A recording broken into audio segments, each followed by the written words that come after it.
What's going on, guys? Jay here, smarthelping.com. We're going to start live streaming earlier today. It's 9 a.m. I'm really excited to get through this accounting system. We're testing all the transactions on accrual and cash basis, and I'm planning on uploading this to Google Sheets today and getting it out. Before we get started, check out smarthelping.com for more templates, tools, and financial models. I do a lot of forecasting sheets, a lot of joint venture sheets.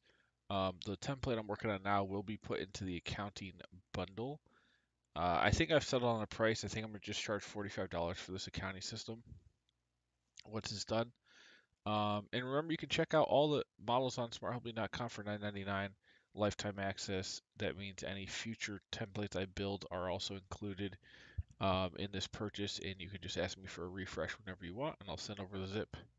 I've got SaaS financial models, real estate tools, a lot of industry-specific financial models, joint venture, accounting tools, HR tools, personal finance, a lot of Google Sheets architecture stuff here, sales pipeline, and general valuation.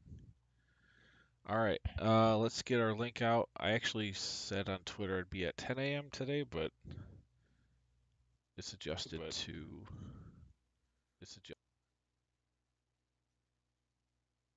right now.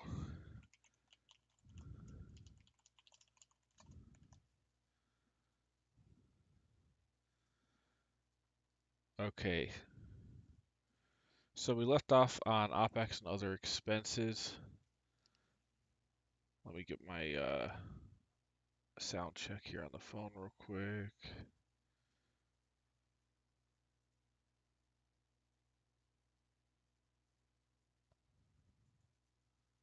Okay, looks good.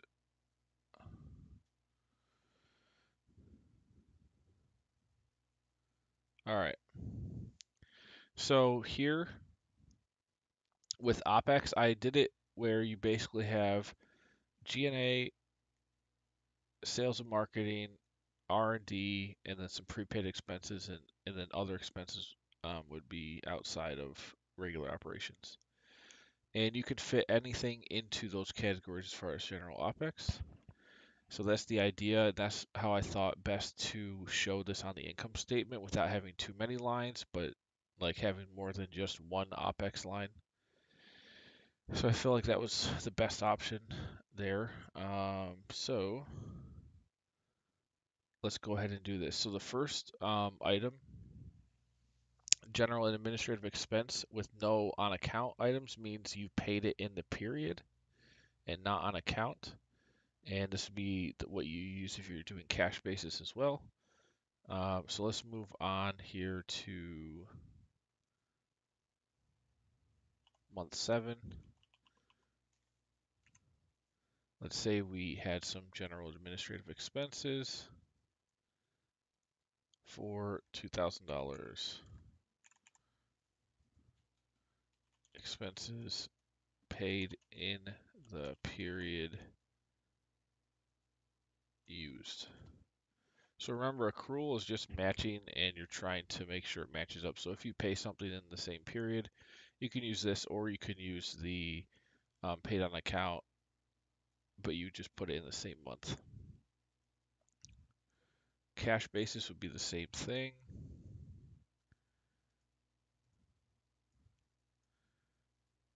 Notice that the cash basis has a lot less, uh, a lot less so far transactions because it's just simpler.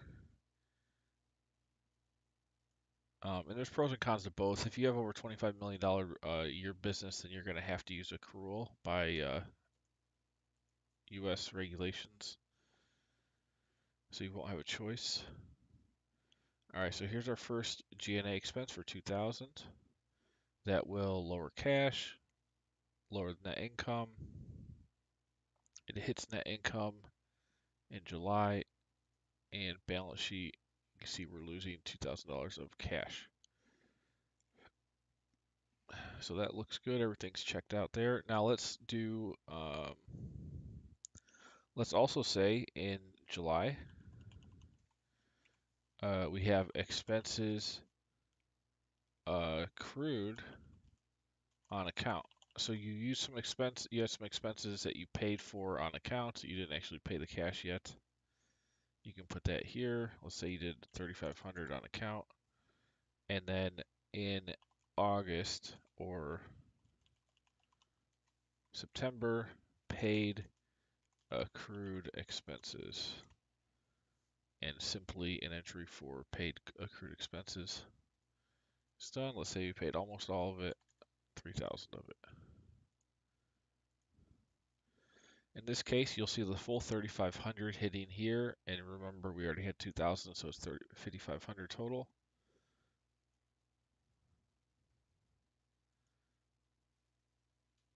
There's that on the annual. Now the balance sheet, we have general administrative payables is 3,500, and then in September we paid 3,000 off, so it's down to 500, so that looks good. And cash flow, we add back the 3,500 from net income because it actually didn't get spent, and then here's when we actually pay it, and whatever we paid gets reduced out of cash flow.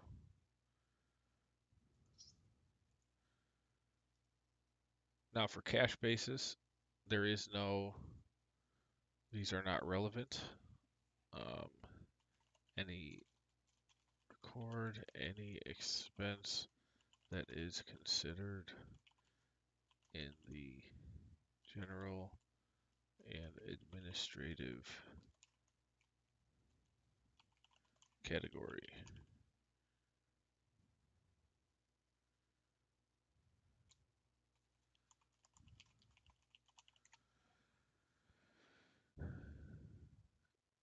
Okay, and then for our accrual definitions, we can put the same thing for that.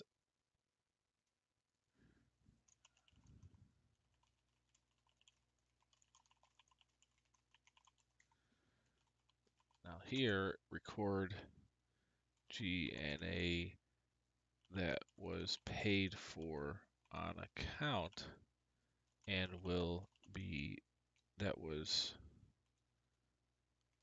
accrued on account and will be paid for at some future date. Record the payment of expenses that were accrued on account. And it's basically going to be the same exact thing for all three of these. So I could just copy this here, here, in here, and we'll just change this to sales and marketing. Same exact idea.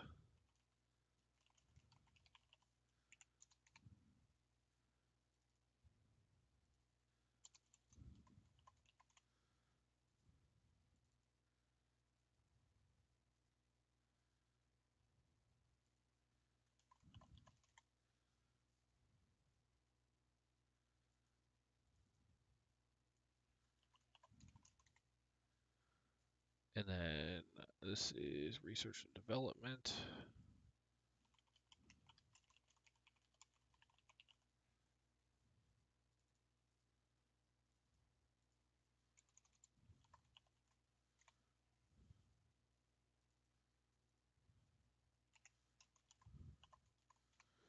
Okay, so pretty simple stuff there, just recording different expenses in three different categories for general operating activities. Uh, let's do so cash basis is same thing, except we could change this to sales and marketing.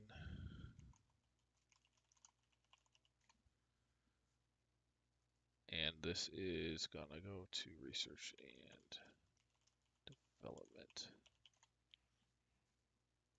Okay, now let's test these out in the accrual system.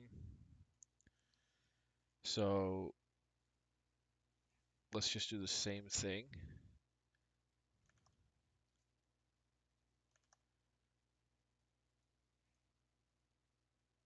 But we'll change the expense type here. So we'll just put this to sales and marketing on account. And then R&D.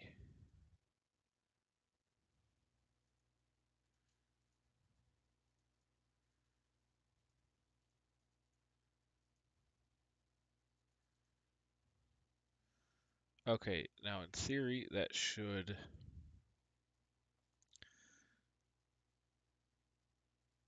triple what we had for these expenses.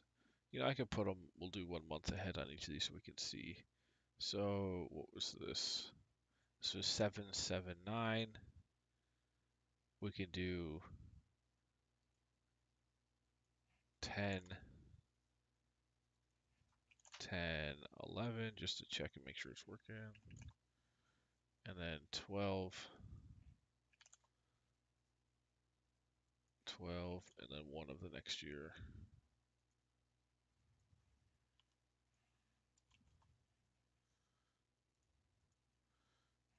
Okay, so here there's the 55 for sales and marketing, 55 for R&D. Good. Balance sheet. Here's that, and then getting paid. Here's this one, and then that getting paid. Okay, so that's all working. And cash flow. That, and then getting paid. Add it back, or add it back, getting paid. Add it back, getting paid. Looks good. And then, yeah, we went into 2024 for this one. Okay, so those all test out. Looks great. No issues.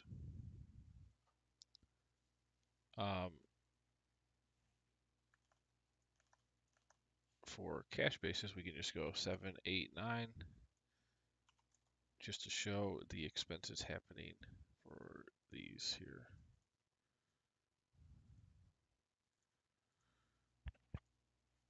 And that looks good. No accruals or anything accounts. And then there's the amounts hitting cash flow.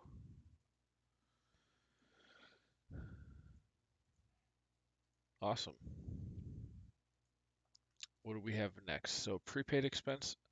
So this is, again, this isn't going to have anything to do with cash basis, but for accrual basis, if you pay something, let's say, well, let's just type it out. Record any expense that is paid for in advance and used up later.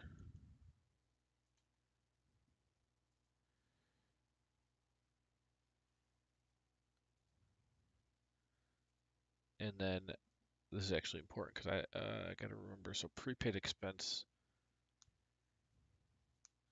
is record the usage of the benefit of expenses that were prepaid. This will be used to define when a given amount of prepaid expenses are used. I like that better actually.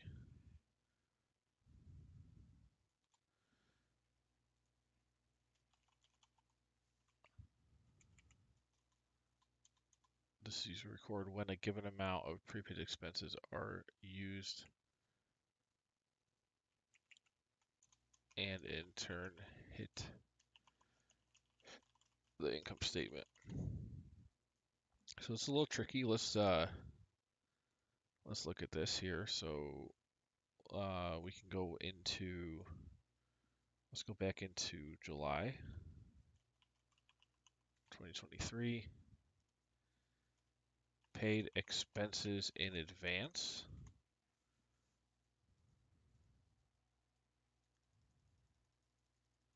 We put prepaid expense account. Let's say, and I believe this is right, I might have mixed them up. We'll just check it right now. Let's see if I did $10,000 prepaid for some rent. Okay, perfect. And then that 10,000 should be coming out here. And it doesn't hit the income statement. It does hit perfect prepaid expenses, which is an asset account. Okay, so that looks good. And now let's say some point in the future, let's say 10/1/2023,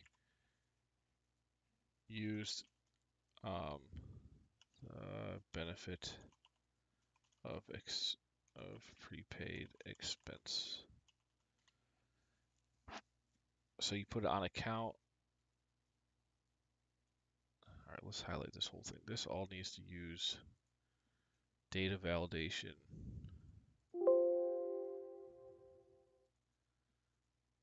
We don't need to go all the way down either. We need to go to 70. Okay, perfect.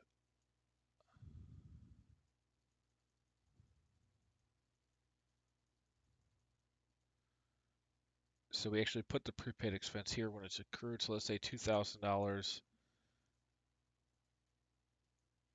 And let's just say in August, we'll just do 3. So 8, 9, 10. Now what should happen is we see those expenses hitting right there in the opex. That's right. Balance sheet, we go down. Our prepaid expenses asset account goes down as you get used up. Cash flow, we're simply adding that back because we've already taken the actual cash out for that up here.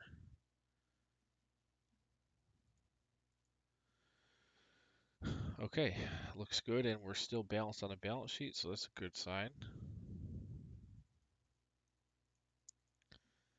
Now, on cash basis, there's no NA. Now, other expense is record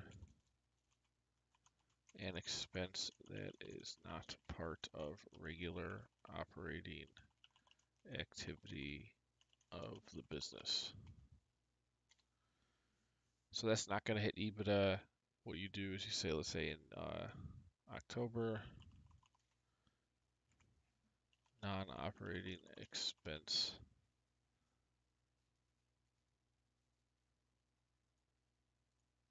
Let's say for 500.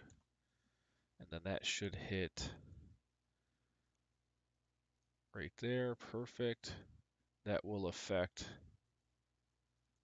accumulated other comprehensive income, not retained earnings.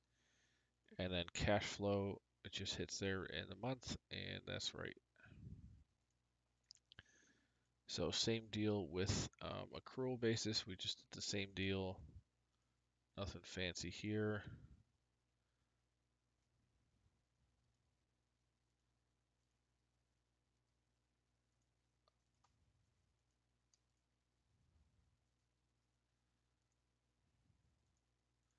And those items are going to be pretty rare that when they even happen.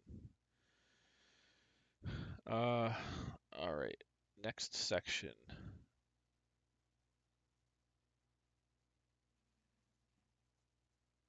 What do we got? Depreciation. Okay, and cash basis, or let's give these some color. Or accrual, you can have depreciation.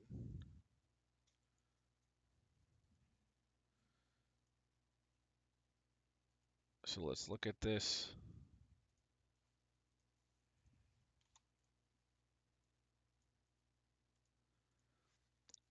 Depreciation. So it's going to be in relation to also buying capital assets. So let's just do all this, and let's start in 2024 on this.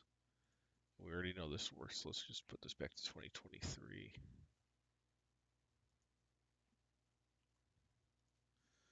Okay, so 2024, let's start off with a fresh year. Let's say in 2024, I have bought purchase of capital asset.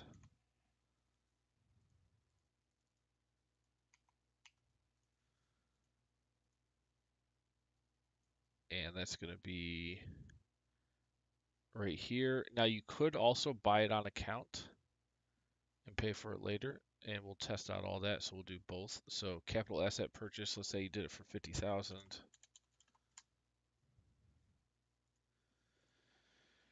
And then let's say we also have some depreciation happening in each subsequent month. So this is going to be February. Let's just do 3 months worth. Depreciation of capital assets. And you'll see why we're going to put all this together because um, when you depreciate something and then when you go to sell it, you have to know the depreciation basis to figure out your actual cost basis and gain or loss. So to record the depreciation,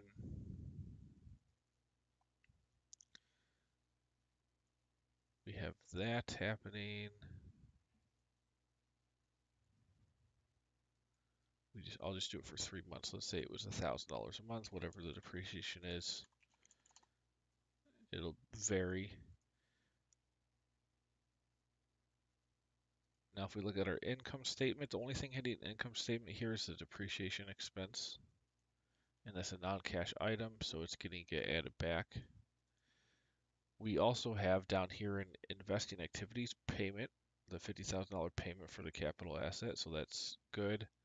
On the balance sheet, you'll see long-term capital assets right here, and you also see accumulated depreciation happening here. So this logic is working out. That's good.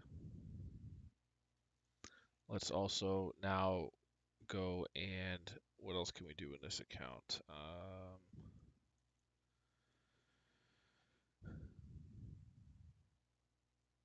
So we could sell the capital asset and then proceeds. Okay, so this is kind of tricky. So let's say in March, and this could be any time frame, but we're just picking March. We say selling capital asset. You simply select sale of capital asset, but you also select proceeds from sale of capital asset. The amount received from selling a capital asset. So one of these items gets it off the books. The other item actually shows you how much cash was received. So we'll get a little tricky here. All right, so let's say we sold the capital asset. We got to get rid of this 50,000. And then whatever, let's say we sold it at a, let's see, it's going to be worth 47,000 book value, net book value. Let's say we sold it for 48,000. Now what happens is we have to do a couple things on the sale as well. We have to net out accumulated depreciation. So I have to actually select this and put 3,000 as a negative.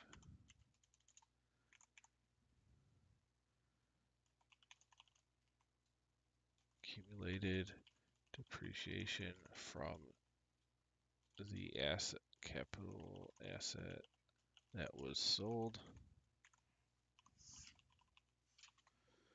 Okay, now let's look at this and see what we got. So on the income statement,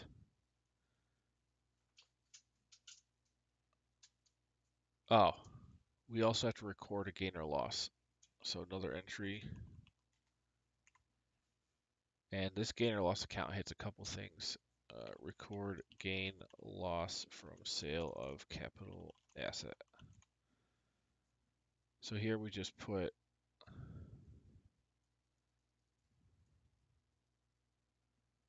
where's my gain or loss? Is at the bottom? Yeah. We know it was worth 47,000 books, so right 49, 48, 47.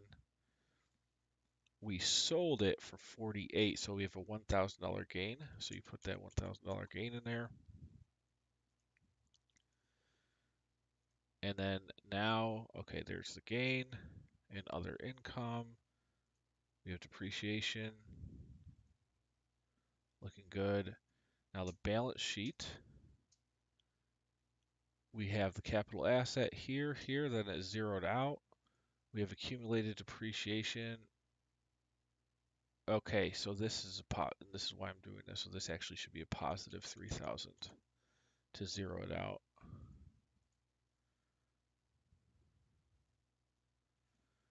Okay, so then, yep, that goes to zero because this asset's going away in March.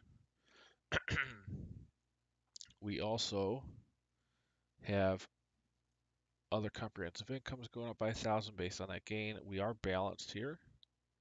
So this is all looking perfect. And we look at the cash flow statement. We have in March, these depreciation items are all offset. Now, question, February, March. That's zero because we actually had the $1,000 gain.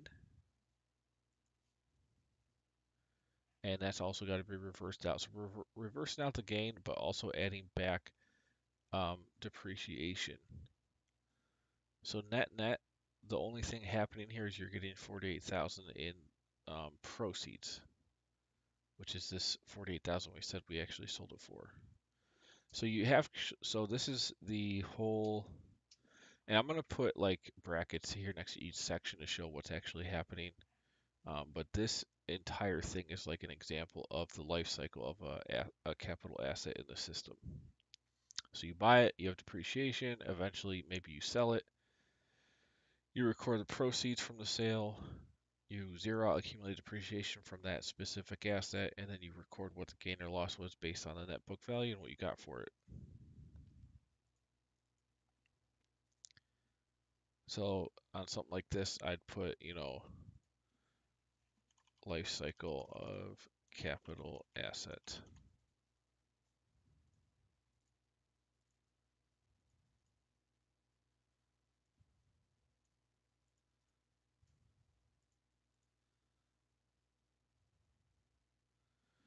Now, same exact thing is going on in the cash basis. So we'll put that in here.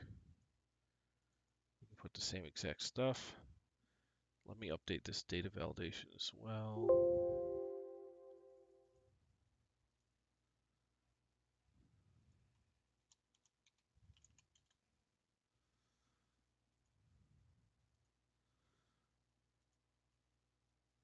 Okay, and this is the same logic, so this should all be working the exact same. It looks like it is.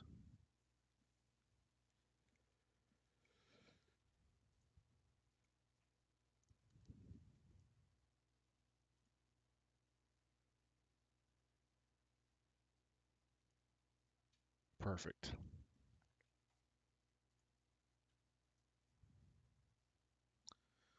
Okay, let's define all these now. So we just did all of the life cycle of a capital asset.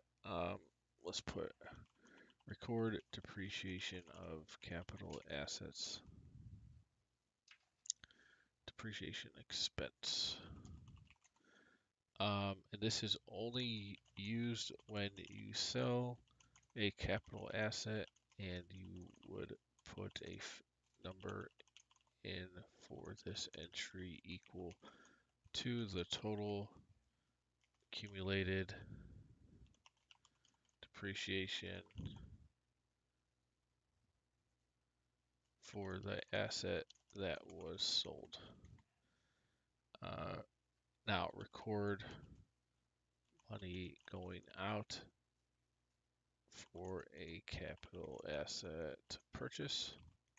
So this is cash basis or accrual basis. It has all the same logic here, except for on account. Obviously, cash basis won't have that. Buying a capital asset on account. Payment for capital assets bought on account. Record. Actually, this is used to zero out the book value of the capital asset when it is sold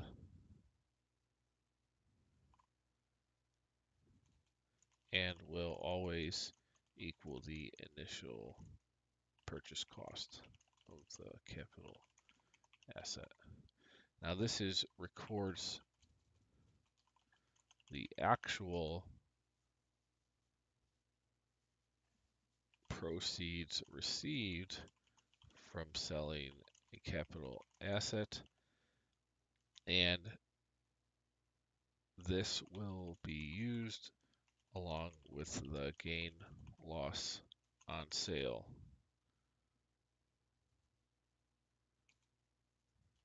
Gain loss is based on net book value against what was received for the asset.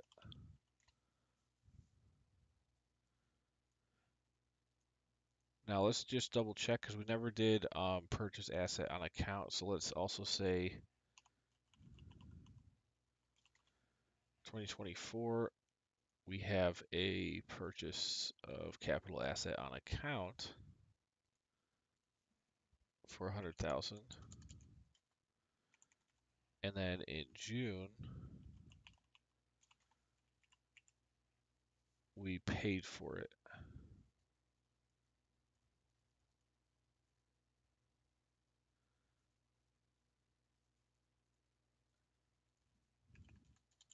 And then if there was, let's say, some fees or interest expense paid, that would go under other expenses, like this item here.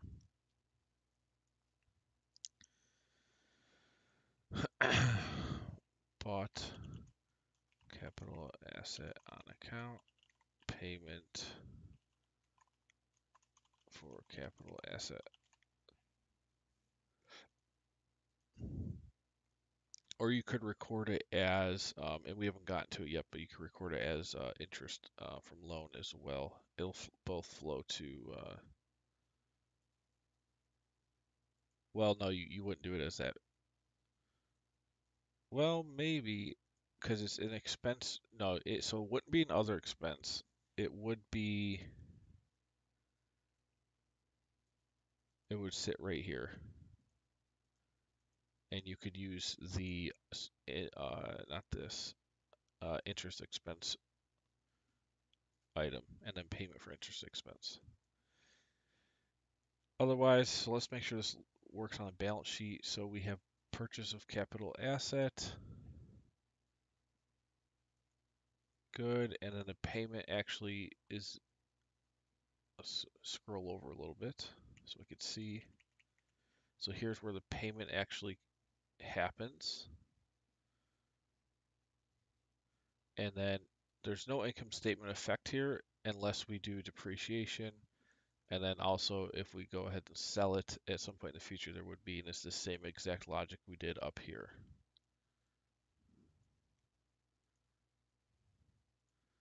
Okay, so that works.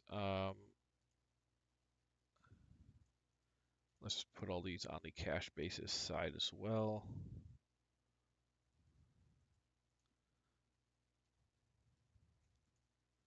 Now we know, again, you can't do this on account and cash basis, so we don't need these two.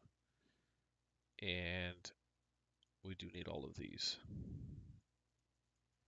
All right, so that's capital at purchases, depreciation. We've done other opex and other expenses.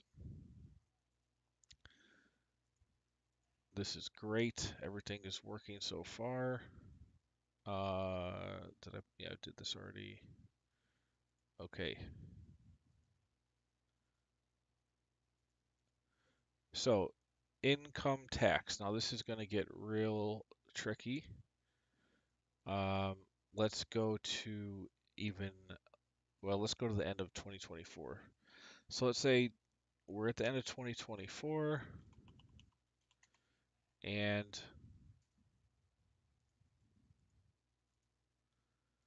we have record income tax expense. Now with accrual, you have to do deferred taxes because the GAAP-based income tax can vary from the IRS tax over certain periods, and then it may or may not even out over time. So what we have to do is very complicated. We have to say record the income tax expense when it is happening here. Let's say 24, well, whoops, what am I doing? Let's say it was $10,000. Now, let's also say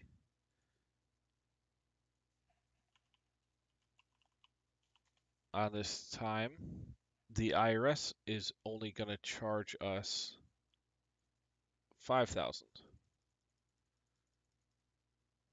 So watch how this works.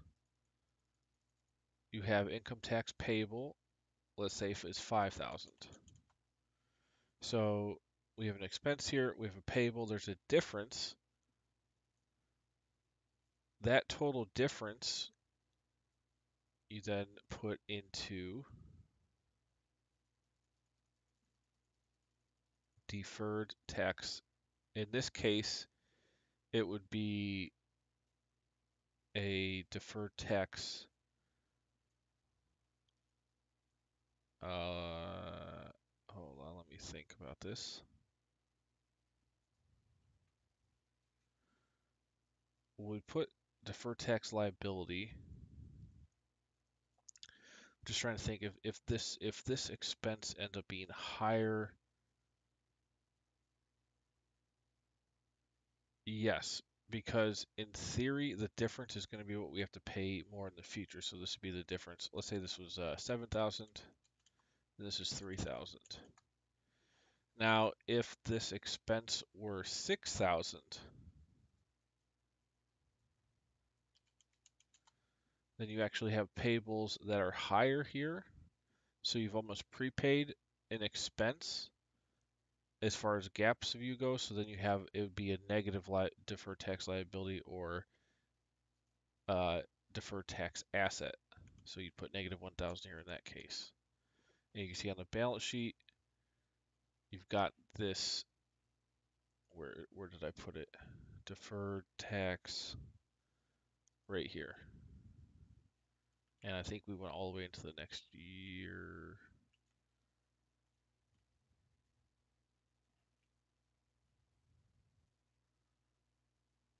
Deferred tax liability. Oh, did we put dates on this? No, I did not. So this happens in November. So we go here, income tax expense. Let's go over. Oh,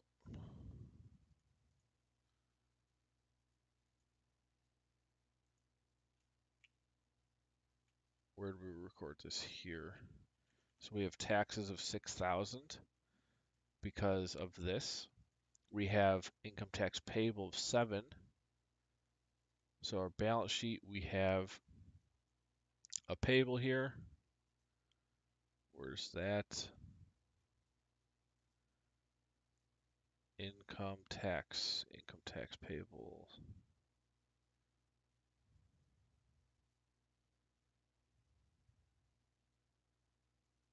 Income tax payable here. So when we initially record that in that year, it's 7,000, and we haven't paid it off yet at any point, so it's just 7,000.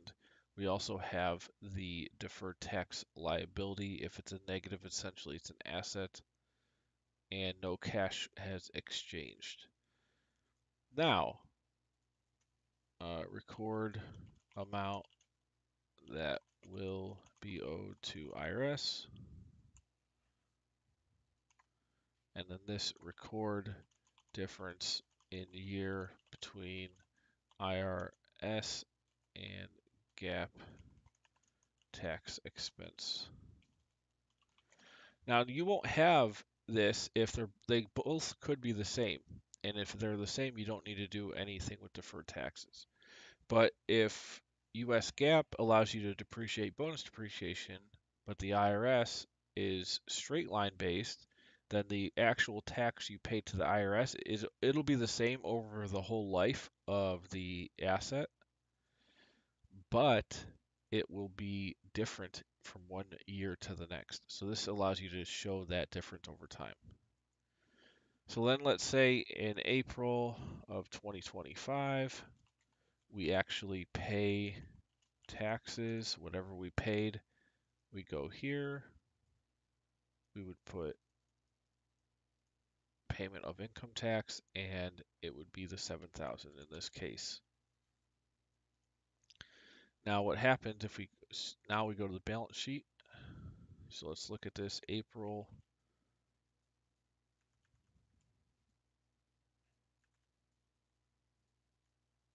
Income tax payable.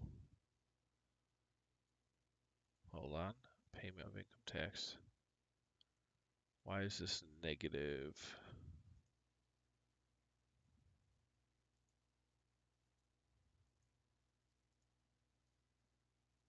Oh, whoops. 2025 we pay that. So it incurred 2024, 2025 we paid it. Okay, so there it is happening. Here's the liability, then we paid off here. Okay, we balance. That's great. Assets equal liabilities plus owner's equity. We still have this deferred tax liability, which will just accrue, and it'll happen. It'll change again based on what happens in 2025. On the cash flow side of things, we go here. So we add back any income tax accrued, so that zeroes out.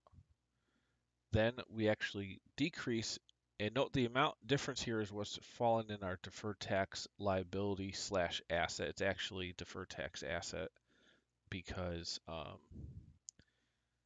the IRS is saying we're paying more than what we are saying. So on the eyes of the income statement or the financial statements for GAAP, we're actually paying more than we owe. So that difference is there. This is the actual cash leaving. And the good news is we are all balanced out here. Now, what happens when, so these numbers could be positive or negative on the deferred tax liability, but let's now go to 2025 where we do this again.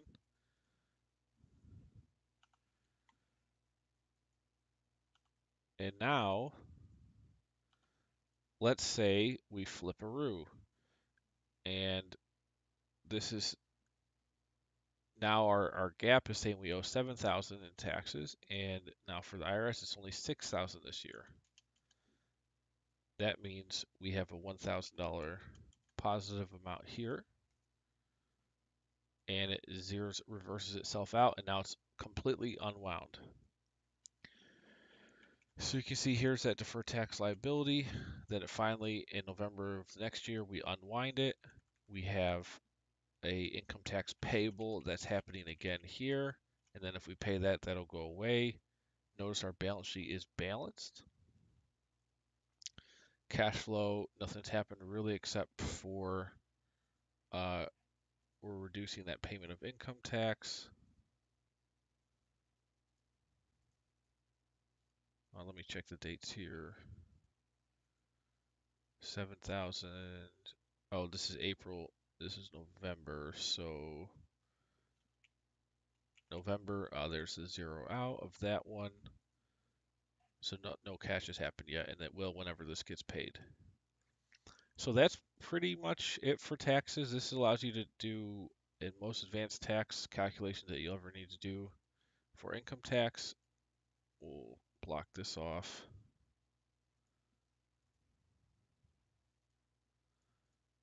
Let's block this off too. So this is, just try to keep up on my labeling. Now, if you're on cash basis, you essentially would just do income tax expense, and actually, I think you just do payment of income tax. We'll go over to that next. So this is tracking income taxes payable and deferred tax liability asset, if applicable.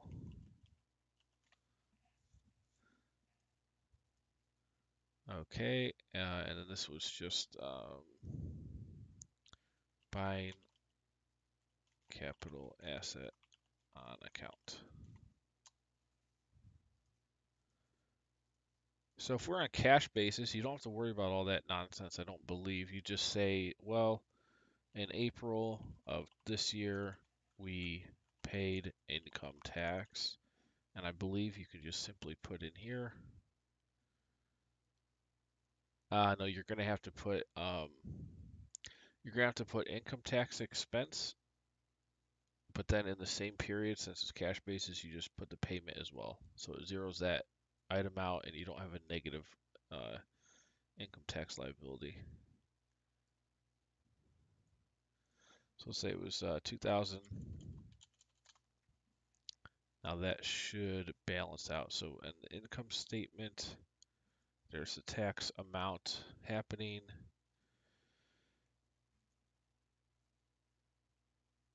Balance sheet.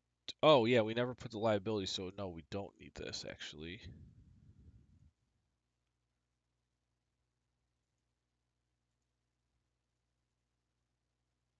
Well, hold on. So then it wouldn't show here, which is not, we need to show on the income statement. It is showing in the cash flow statement and hitting balance sheet, and it still is reducing income tax payable. Okay, so in this case,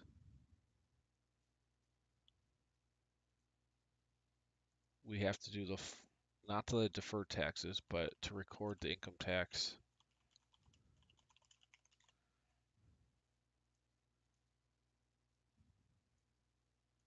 We'll put it right here.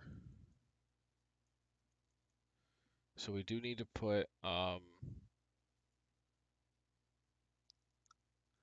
income tax expense, the payment of it, but we also need to do, and this will all be on the same date,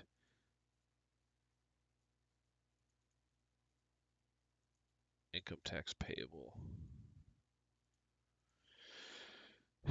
So, because I'd rather cater to the accrual versus the cash basis system, but it'll work in here. You just basically do all this in the same month, and then the net effect is here's your income tax expense hitting the income statement. Balance sheet has no liabilities. You're just losing $2,000 of cash. And then cash flow net effect is $2,000 down because you paid the income tax. And it's just zeroed out everything. That's all the payables are zeroed out. And if you see a 2,000 decrease in cash. So that's fine. That works. It's just you got to put in 3 entries, but you won't be putting in this maybe once a year or, well, no, you probably do it 4 times a year if you pay quarterly. Now to do a refund, it's a little trickier, but it is possible. You would just hit a negative on the income tax expense and then do everything but in reverse. So let's say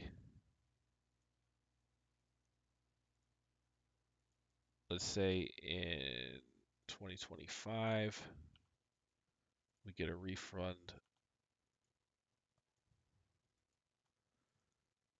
of half of this, let's say negative 1,000.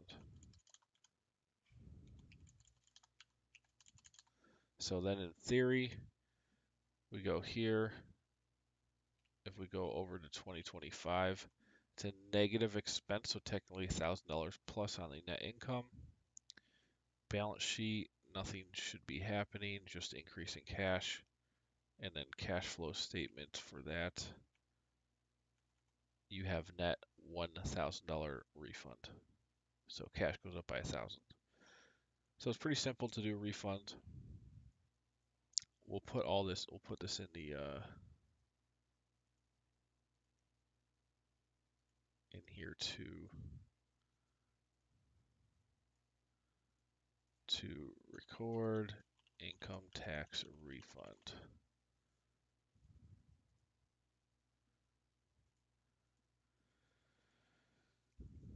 All right, so that is that. So taxes, potential refund, we can do, so this is records income tax to income statement. Let's format this.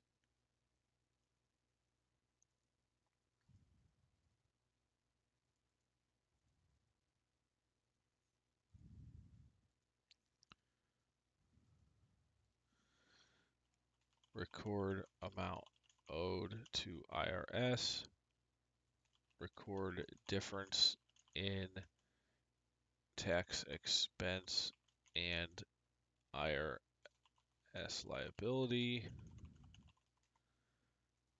record when taxes are paid, and sales tax payable we haven't done yet, but I'm about to do it. So this is record sales tax collected from customers, record payment of sales tax.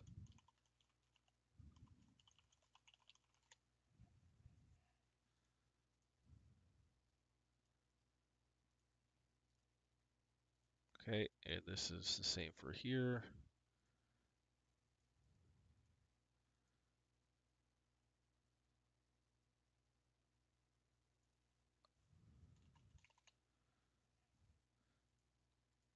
Oh wait, actually, yeah, so for a cash basis, this would just all happen in the same period again. But for accrual, whenever you make sales, you'll say, let's just put this in, we can put it in 2023. Collected sales tax. So collecting sales tax, we just go sales tax payable. Because we're going to have to owe the IR or the state this money, so let's just say we collected whatever it might be, 1250, and then in May, paid sales tax that was collected.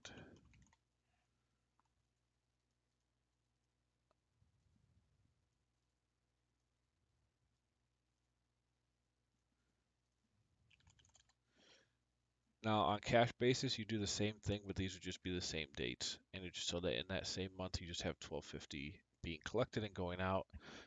And the net of things, this doesn't really affect cash flow, but you do, technically it does. It'll increase the amount of cash you have for a little while until you actually have to pay it, so it could be potentially months. Now, as far as this goes, it doesn't hit the income statement anywhere. It will hit the balance sheet. And let's go back to January. Here it is sales tax payable. And then payment of sales tax reduces that. And that happens in, what did I say? March, payment of sales tax.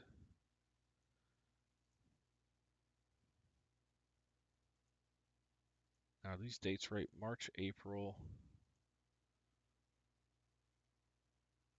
Oh, sorry. Collection of sales tax in March and then payout in May. So same, it's a net zero, but you do have a slight effective cash flow for some amount of time. Okay, so this is good so far. Balance sheet still balanced. That's great after doing all these transactions. That's mainly what we're checking and making sure is true. We can put these transactions in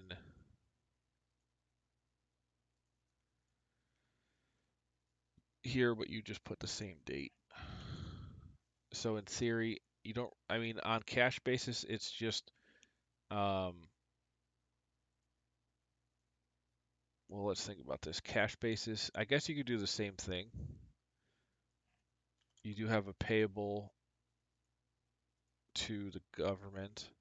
So cash goes up, payment goes out in those periods. Yeah, I think that'd just be the same thing.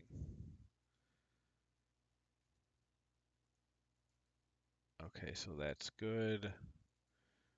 All right, next up is we have debt. So let's say you take out a loan. And let's put this in, we can go to 2023 still. Take out a loan.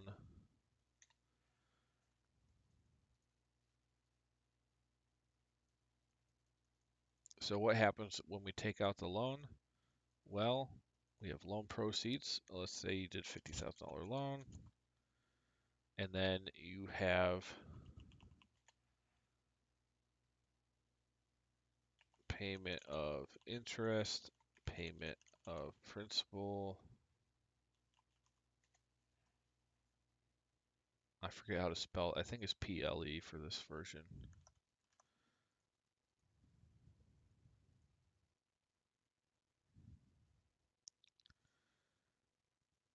So principal payment, and then interest.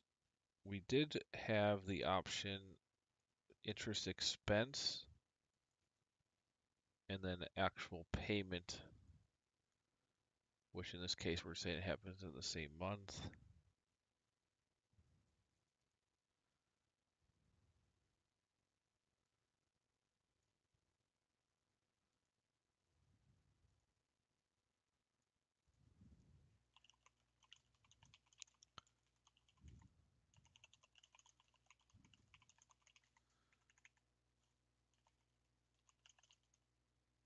Principal.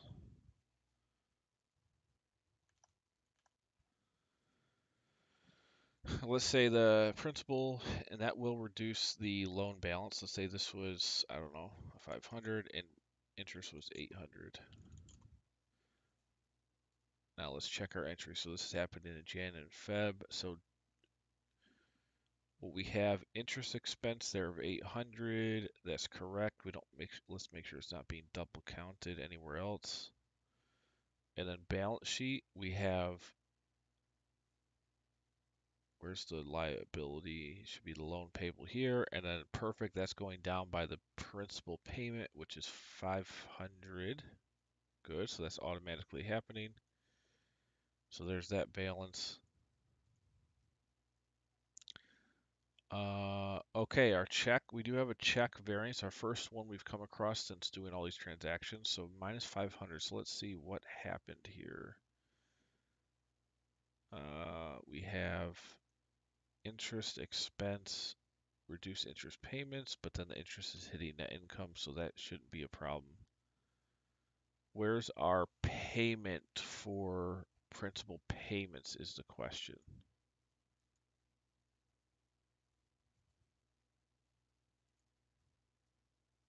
Oh, we might have missed it.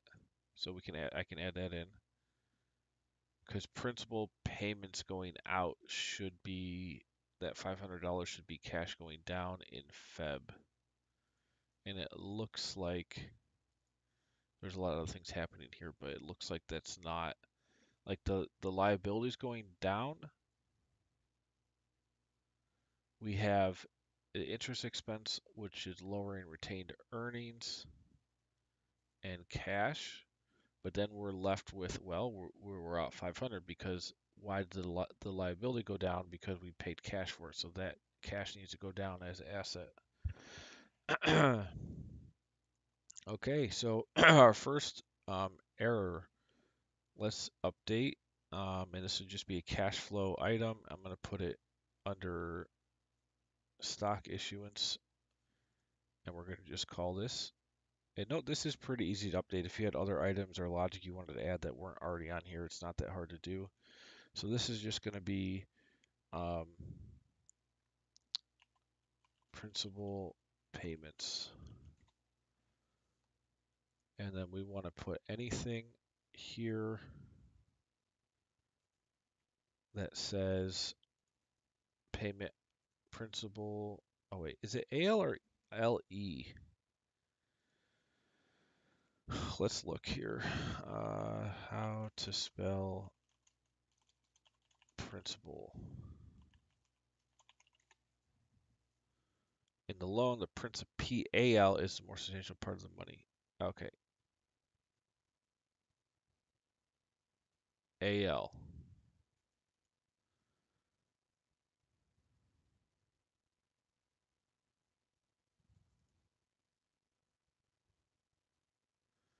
AL, AL, AL. Okay, perfect. That's fine.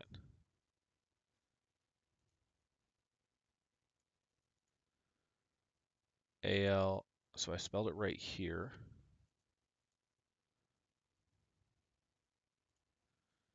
Let's look at the balance or the cash flow. This is AL. And then here, let's change this PAL. Okay, so when anything that says payment, principal payment on loan.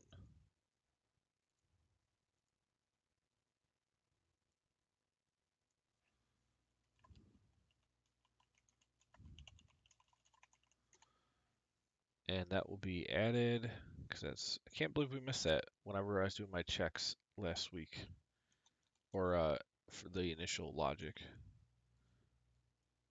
So there's that, and that'll be a negative. And we'll drag this all the way over.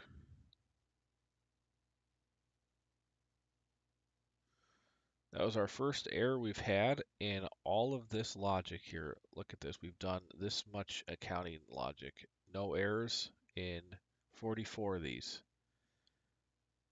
And we had one here in the loan payment. So that does happen. That's okay. Okay, so that's added here. We want to add it on the quarterly and the annual also.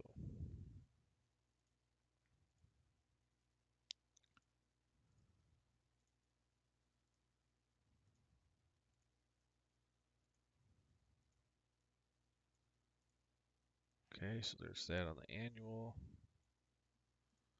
quarterly.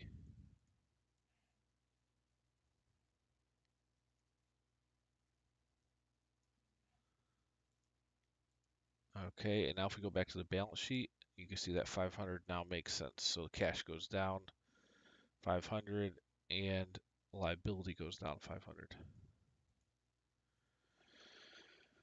All right, let's update the cash basis one as well. Cash flow is right here.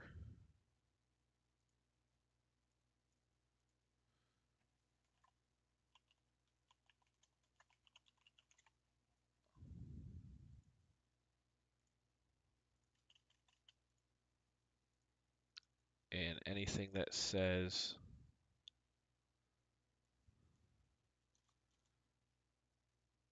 I believe it was principal loan payment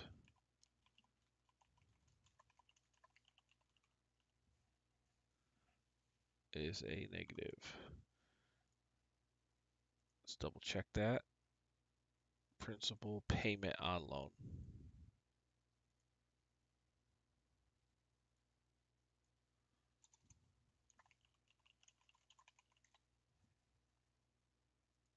It's a negative.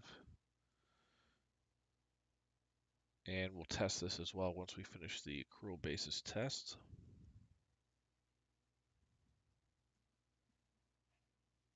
Oh, and see, we didn't even pull this all the way over. Okay.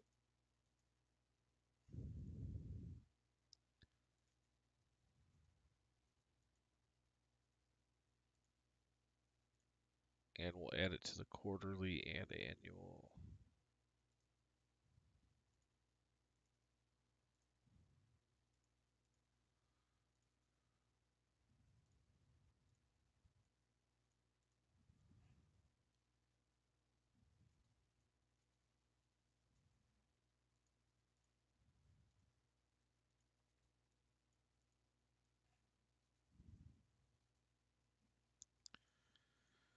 All right, back to the accrual. So we know this works. Let's write this out.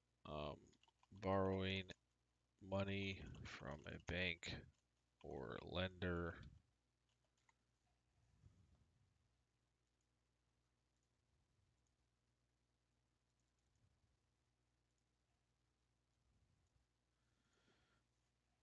repaying principal payments on loan, repaying interest on loan. It is cash basis. Just make this the same month as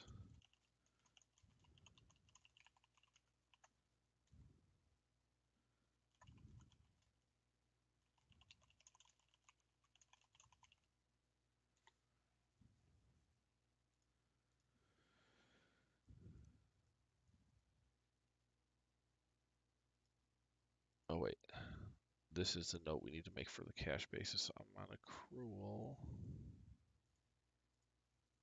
So that goes here.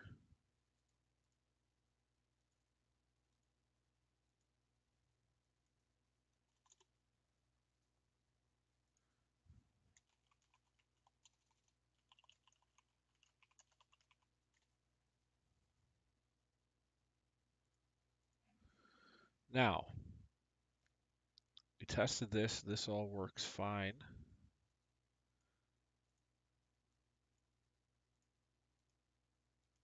Let's put this into the cash basis and make sure it works. It should.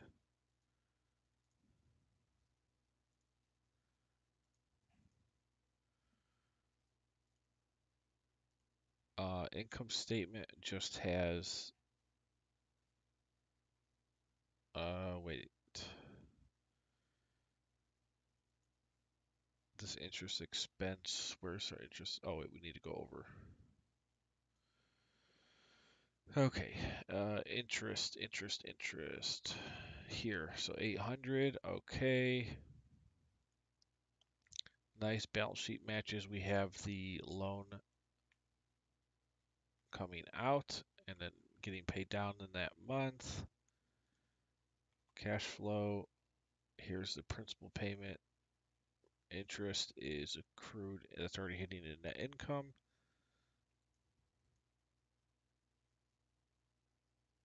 So it hits net income here and then it gets reversed out here.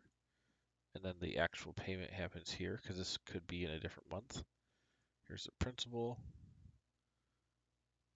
And we are good. Oh, wait.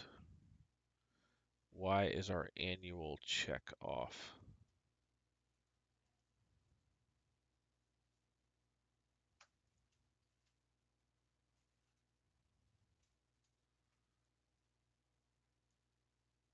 Why is this off?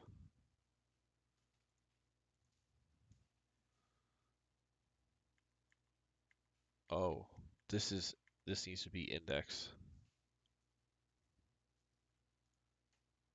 Did we mess any of these other ones up? Index.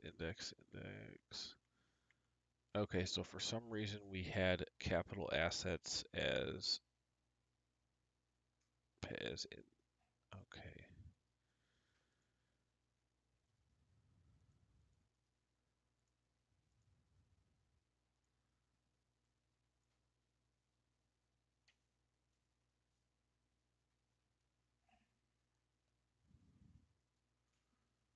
Let's check the quarterly on that.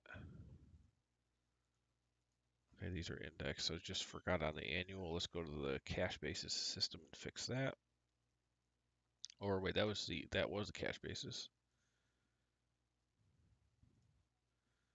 Let's fix it here.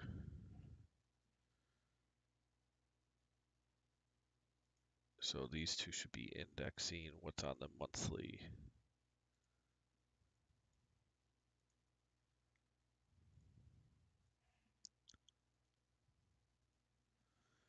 And then capital asset payable, let me just make sure that's working. So we had, where was my capital asset on account? Here, let's say this was paid in 2026.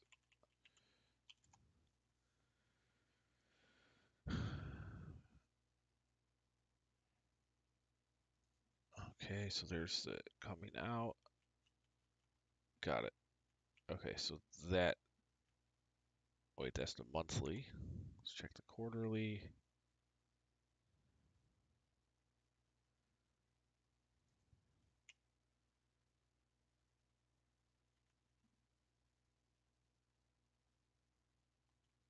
Where's the payable? Where's the payable? Here. Okay, so that's good. And then annual. Perfect. Okay, so these are working.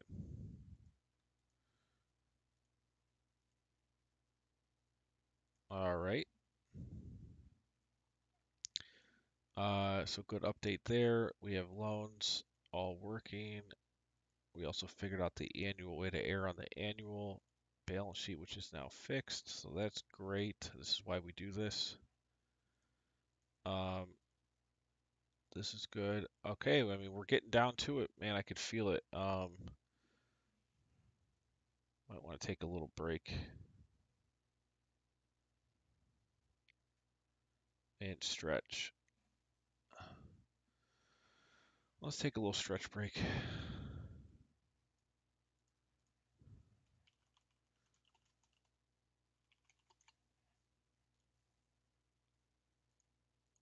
And then we'll finish this thing off.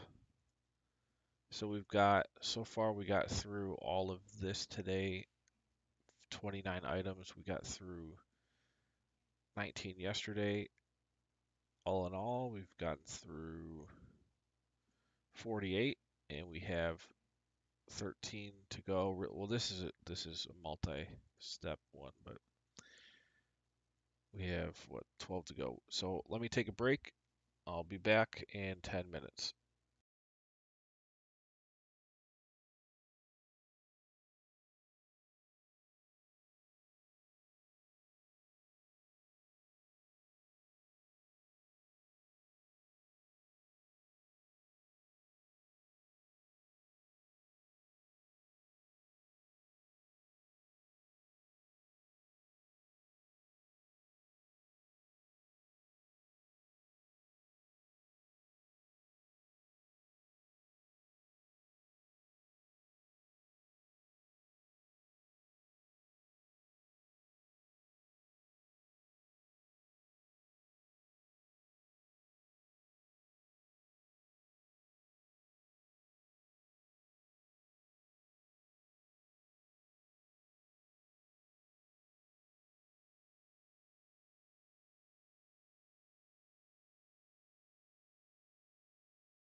All right, we're back. Let's finish this thing. Um, so where are we here?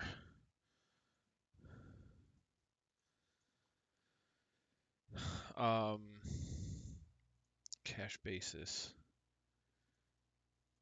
Accrual. Okay, so issuing common stock. So this is if basically the owners are putting money in, or you're selling stock to investors or whatever. There's a couple different things here, so let's take these accounts, put it into here.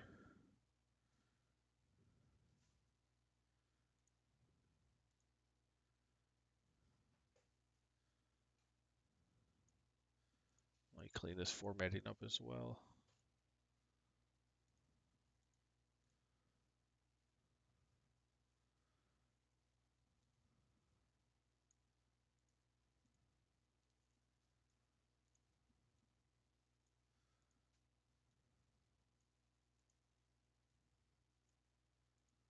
Okay, so common stock, let's say January.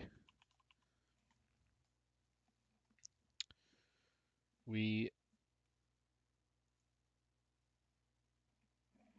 sell stock to investors for 20,000, or no, let's say 200,000. This is going to be cash going up. Now, if you have, and let's say these are all going to happen in January. If you have additional paid in capital, that means the amount paid above what you, like the par value of the stock. So let's say you sold stock for at $1 par, but you got 400,000, or in, let's see, how the heck, I can't remember how to do this. Um, let's say 50,000 here. Income statement is not affected. Balance sheet is. Common stock initial paid in capital above par. Okay, so this just goes into these two accounts, and then you should have cash flow increasing by 250. Stock issuance, perfect. Okay, so this is, so what that means above par is just, let's say you collect 250,000. How much of it was for your par value? How much was paid above that?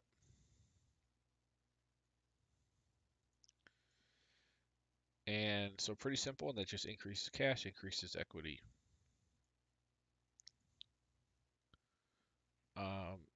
Amount paid above par stock value. Now let's say you declare a dividend in April. Declare a dividend that you will pay out in the future. And then let's say in June you actually pay it out. Payout of dividend previously declared. And let's say you did a $500 dividend, declared and paid.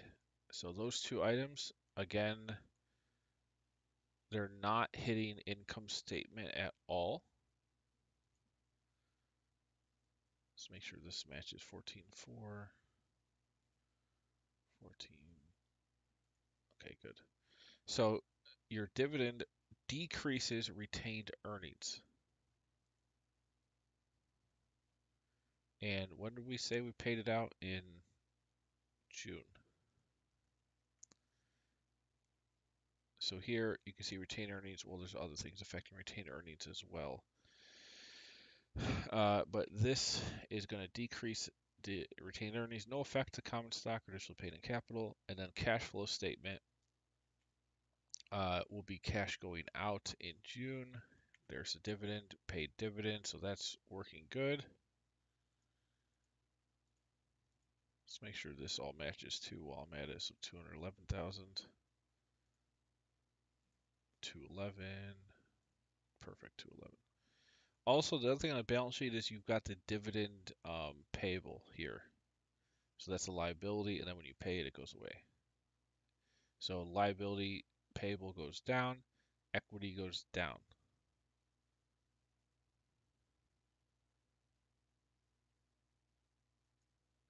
Cash goes down. And assets equals liabilities. Oh, wait a second. Cash goes down when you pay it. Liability goes down. Retained earnings. Let me think about this. Retained earnings might, let's see.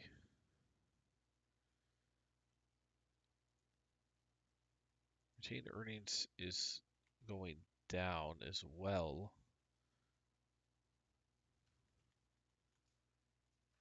It's not because of this. It balances, so that's good. I'm trying to think how this is working. So cash dropped. The liability dropped.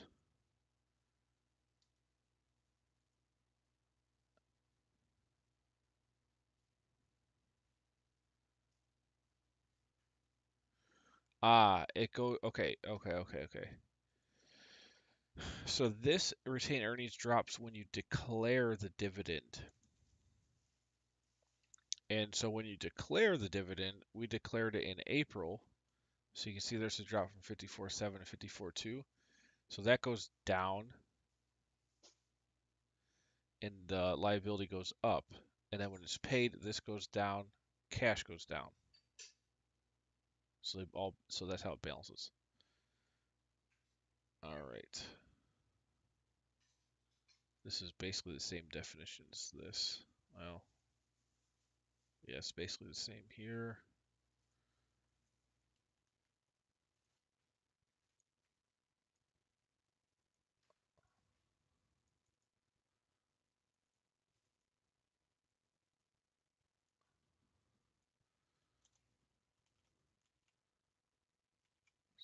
For cash.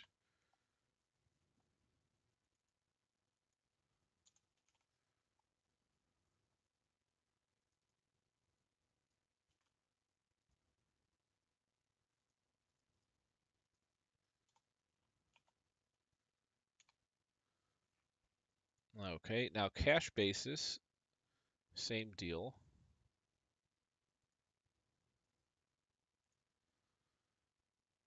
Let's go over here.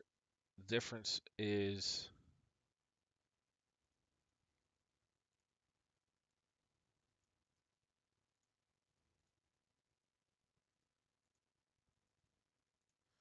you would just do these on the same date. So declare dividend happens, and then the payout happens on the same date. And then selling stock obviously is just normal operations. That's nothing fancy. Balance sheet works. Same accounts affected.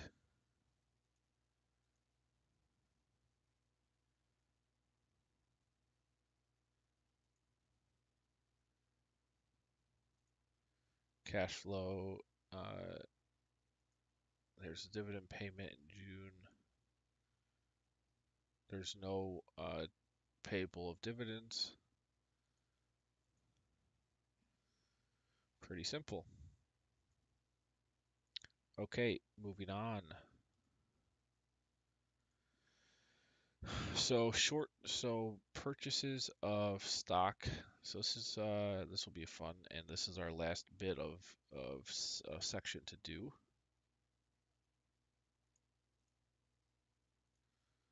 So let's put all this stuff here, and let's walk through it.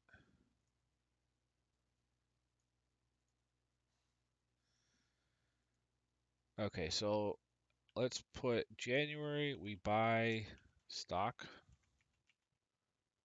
for 15,000.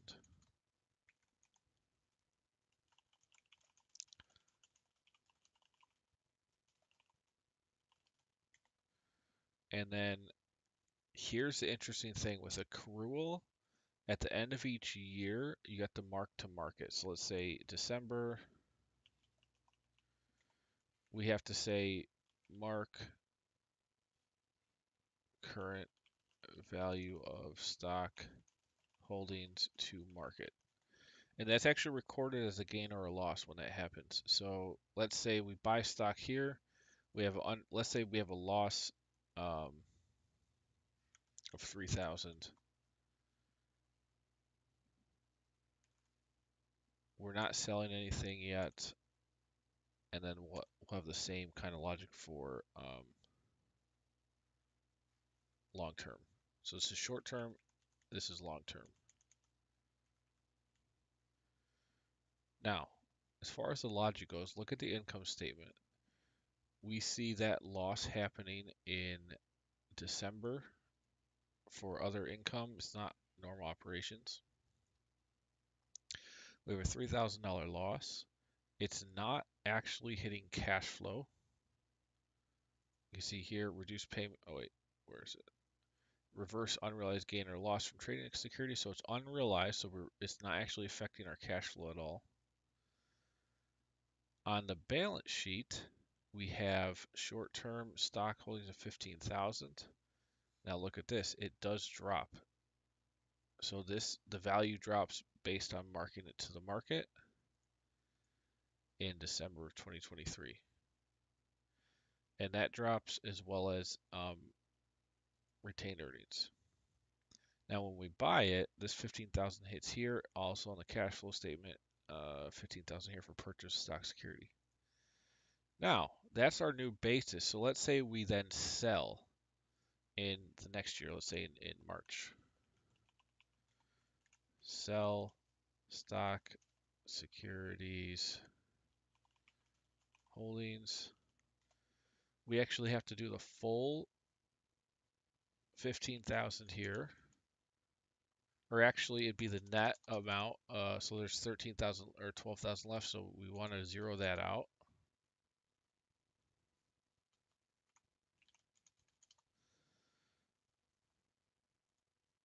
And then we put our proceeds, and then actually let's move this down because we have to use our gain or loss again here. So if we have proceeds of, let's say, 13,000, technically we have a gain of 1,000. I believe that's correct, and let's check. Because we had 15,000, we took a $3,000 loss on the income statement. The value's 12. We reverse that out when we sell it. So here you should be able to see this goes from 15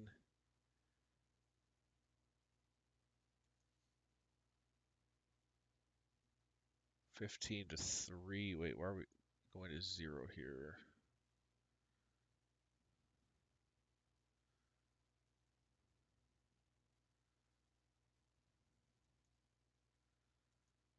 Hold on. Let's go back to our database. What's happening in March? Oh, wait. Let's say we sell it in 2024, not 2023.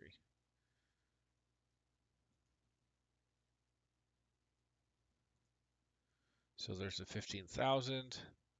It gets marked down at the end of the year, and then it's there, and then we sell it, so it goes away. Now, that going away, we have proceeds happening as well on this date that we sell, and a gain or a loss. So let's say the proceeds are 13, the gain or loss is 1,000. So now you can see the balance sheet matches. On the cash flow statement,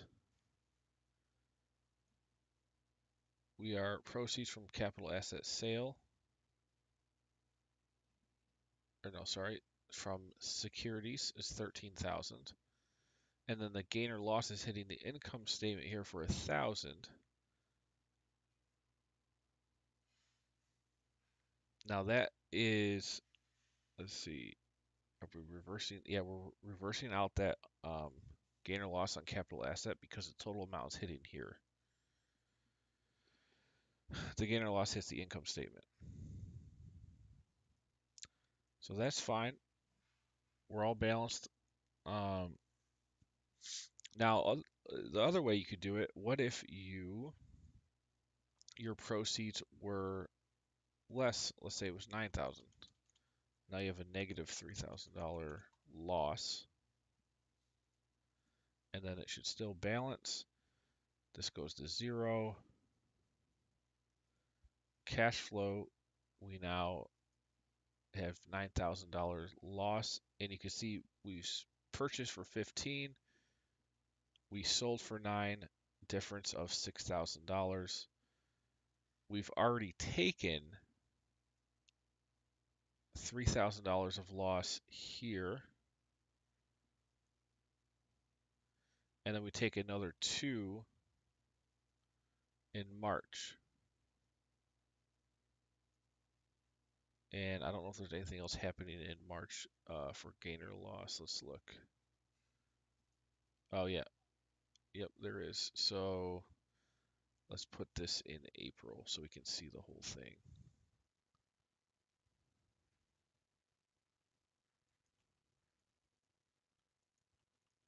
Do we have a gain or loss happening in April? Let's check. No. Okay, so this should be good. All right. So on the income statement in April, we have a $3,000 loss. We also had a $3,000 loss when we marked to market. So total of $6,000 loss, which makes sense. That's the difference between what we bought it for and sold it. So the loss is accounted for in the income statement. And then on the actual cash flow statement, it's just the difference between the 15 and the 9. And the balance sheet is just showing that $15,000 balance over time based on this. These gains or losses, marking it to market. And then this 12,000 just zeroes it out. So note, when you sell it, you just put the same amount of the net value here up to that point, and then you sell it. This is the difference, and then the gain or loss is basically the difference between that running balance total and what you actually got for it, and then you record that as a gain or loss on the sale. All right, so we're about done. We are about done.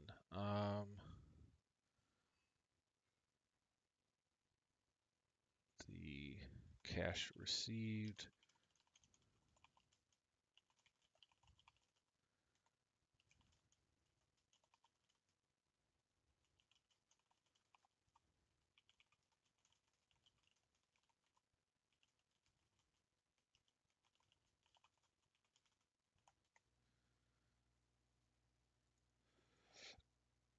Now that all happens here in short term. You could also have long term. So let's just do the same exact thing, but long term, it's the same thing. Let's add this to the bottom. And if you did this here, same math, it's just double now, so 6 and 6. Balance sheet, you now see this under long-term assets here, and then there it goes away. And cash flow is just double out, and then double whatever we had at 9, it goes to 18. Everything balances, looking good.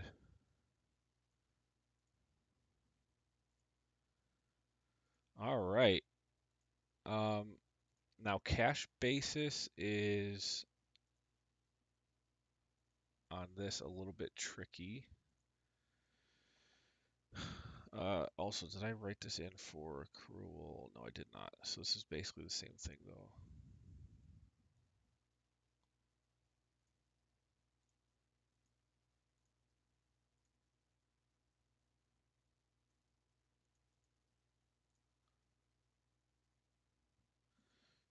used when selling capital assets as well as selling stock securities holdings.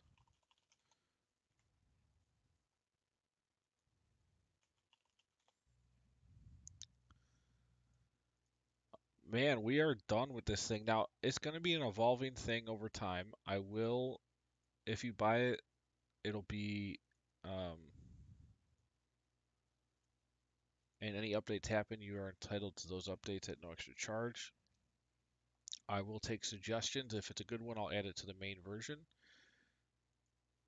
But a pretty comprehensive system here for accounting and creating financial statements. So I'm pretty excited about it. Uh, where's our... We're going to put this into Google Sheets as well here in a second. I just want to...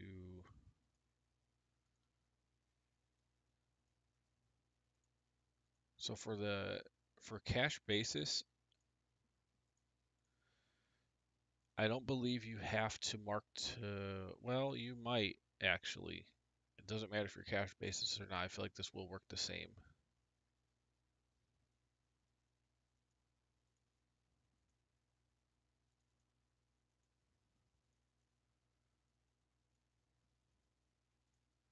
Let's put this over here.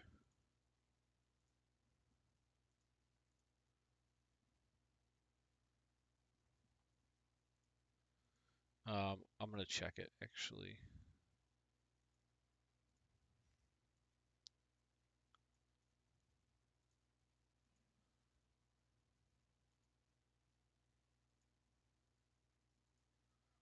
Now there should be no reason why this is also, yep, we're good here. Perfect. Okay. Let's look up cash basis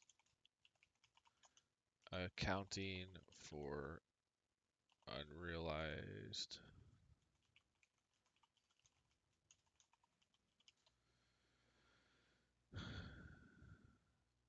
If you use cash basis accounting, you can set up individual foreign to the gain or loss and reveal.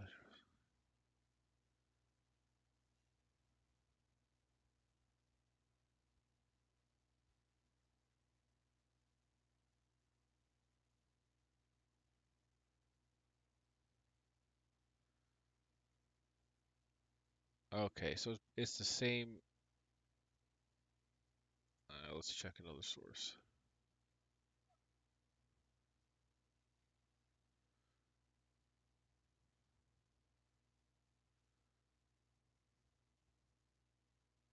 So we know we're accordance with GAAP on what we did with the mark to market. I just don't know on cash basis if you have to do that, or I guess if you don't, then it's fine. You simply just you record the purchase. You don't do anything with this, and then whenever you sell it, you just have this and um, the proceeds, and then the gain or loss is just based on the difference. And you just don't have this ongoing balance of unrealized gains or losses. But I'm not 100% sure. Cash basis.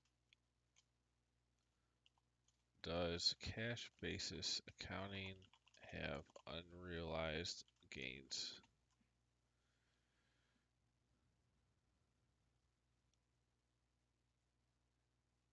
Do not affect cash basis account balances. Okay, fine. So it doesn't. So that's good. Let's update that for here. So we don't actually need unrealized gains or losses.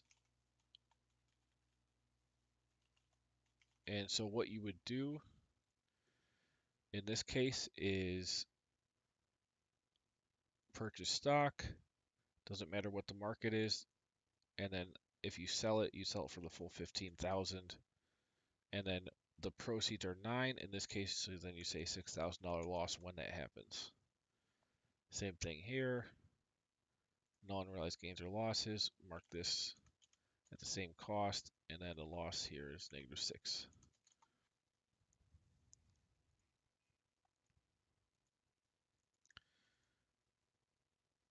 Okay, and let's check that, make sure it makes sense. So there's the long term and there's a short term. They both go away. We're balanced. Cash flow just sees that and that, and then the gain or loss is zeroed back out, which is recognized here, 6 and 6, -12.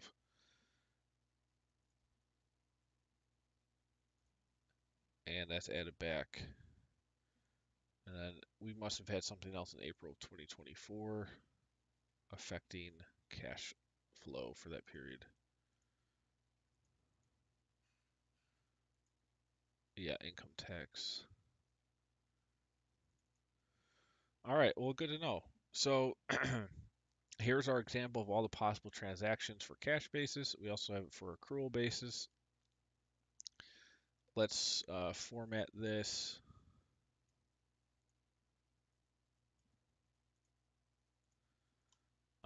Tracking stock security purchases, sales, gains, losses.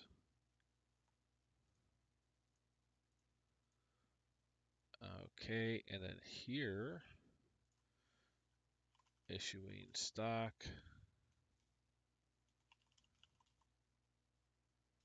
paying dividends.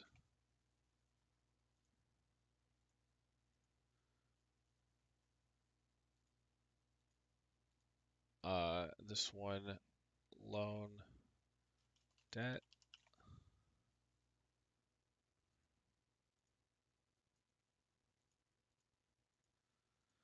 Here, collecting sales tax.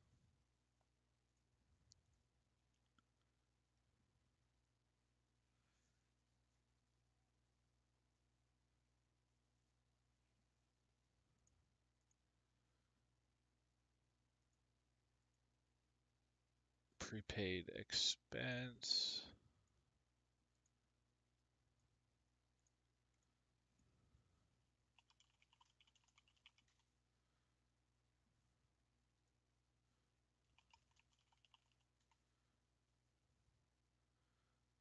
Then all these are opex stuff.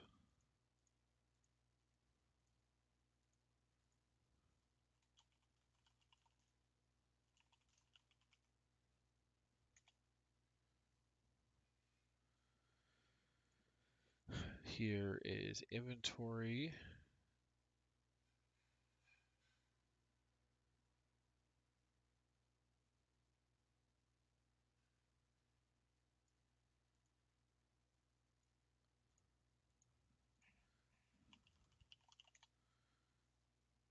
We also have, let's make this, fix this border.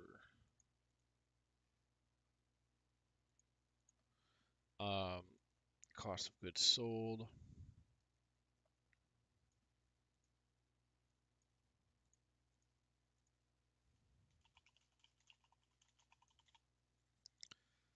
And then here's bad debt.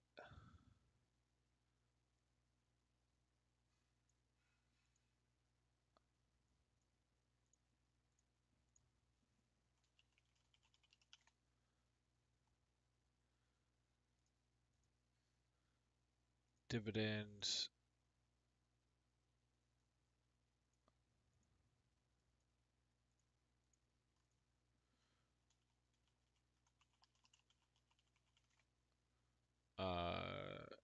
And then all these are revenue items.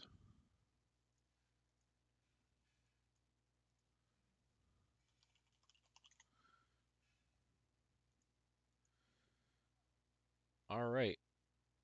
Well, that should be a good start for anyone trying to start, do accounting for their business. I can't think of anything else to add. Let's put this into Google Sheets, and there'll be two example, like the example accruable, example cash, and then I'll also have a blank version that will be all included in the purchase.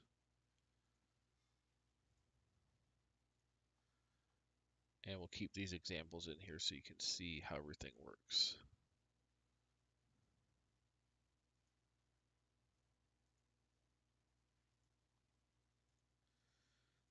Let's also do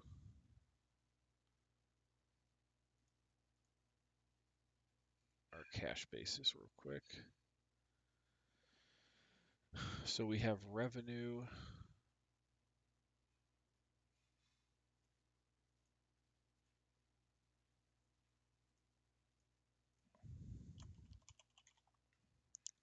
This will not be as quite as intensive. Dividends.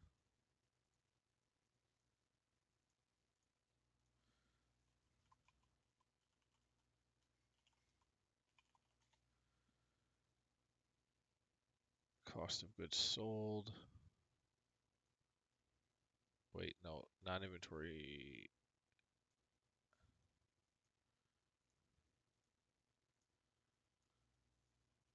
Cost of goods sold.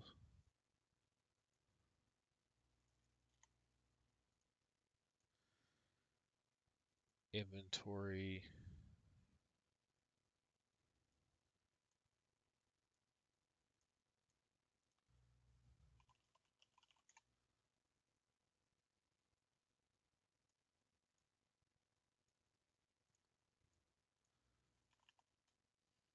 Operating expenses.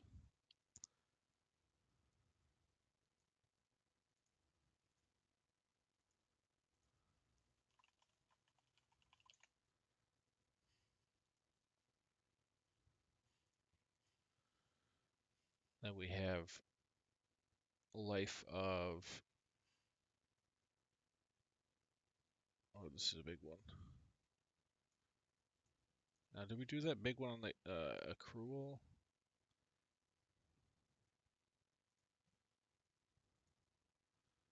Capital asset purchased on the gain or loss on sale. Yep. So this is the life cycle of buying a capital asset.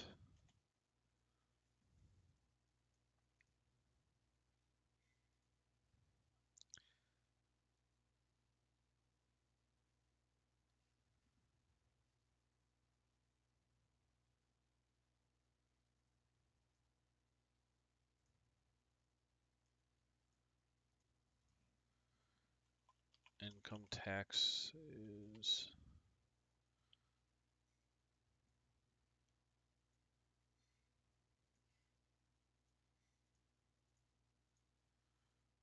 sales tax, loan,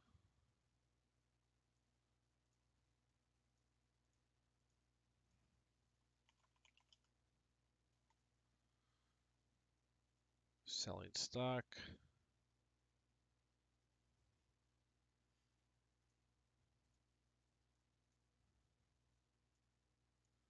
we'll group these selling or selling stock to investors, equity injections, paying dividends.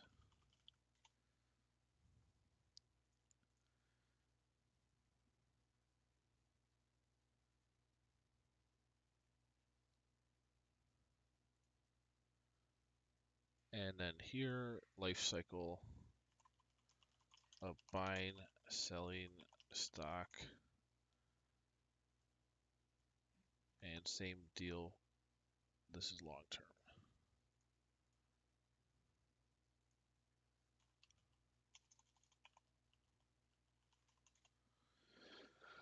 Okay. Well, that's all I got for this. Very good. Let's make sure this is all up and to the left. Everything balances. I think this is quite an awesome sheet here. We'll have this. Let's see.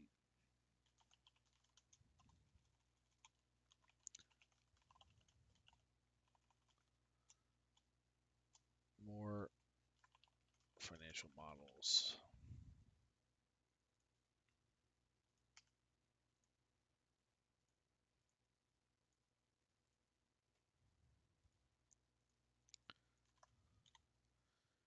Then we will have an overview video of this as well when I do it.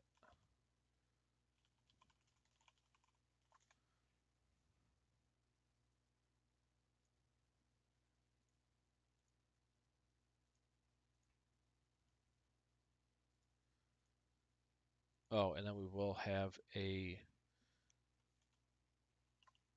Google Sheet version of each.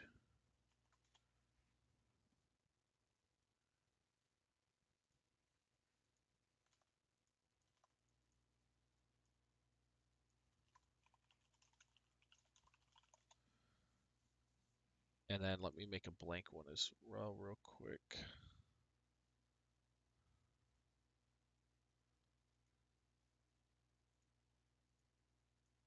I'll put this as blank start. Now the blank start, we can clear all of this. No border. Put a light border.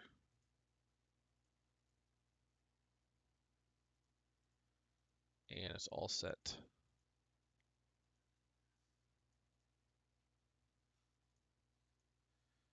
You can see this is all zeroed out, ready to go.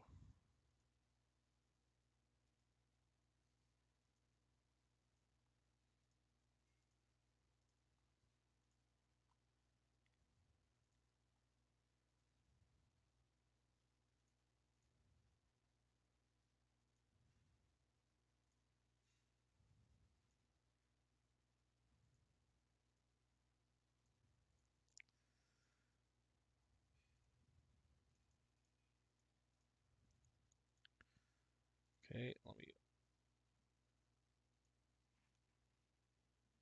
let's clear these.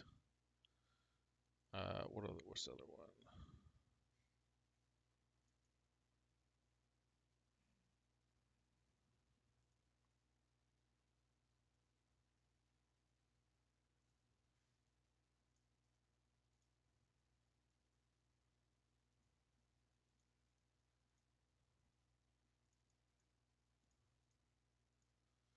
All right.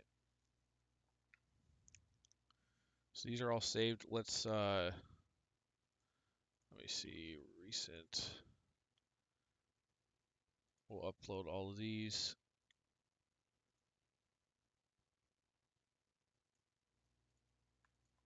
To Google Sheets. Now the logic is going to be just the same in Google Sheets. I'll update the permissions and all that on those, and they'll all be included in the purchase. And I guess that's about it. Like I said, check out more models at smarthelping.com. You can buy everything I've ever built for $9.99. I will include this accounting bundle in the accounting spreadsheets bundle for $45, and it's probably one of the best things I've ever built in my life. So I'm pretty excited about this template, and I'll see you guys on the next one.